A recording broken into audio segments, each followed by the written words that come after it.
श्री यल्लम्मादेवी पालखी सोहळ्यानिमित्त आज भव्य मिरवणूक शोभायात्रा संपन्न.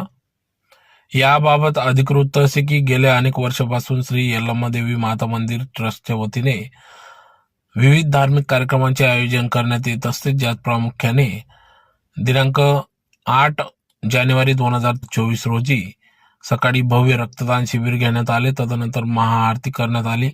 तर सलग दुसऱ्या दिवशी आज दिनांक 9 जानेवारी 2024 रोजी दुपारी 3 वाजता भव्य पालखी सोहळा कार्यक्रम घेण्यात आला. तर या कार्यक्रमाप्रसंगी या ठिकाणी सुरुवातीला श्री माता यल्लम्मा देवीची पूजा आरती करून या मिरवणुकीस यल्लम्मा माता मंदिर येथून सुरुवात करण्यात आली. तर संपूर्ण धुळे शहरातून सदर ही पालखी सोहळा आग्रा रोड मार्गे भव्य स्वरूपात संपूर्ण शहरातून जल्लोषात नाचत गाजत मिरवणूक काढण्यात आली. यावेळेस विविध ठिकाणी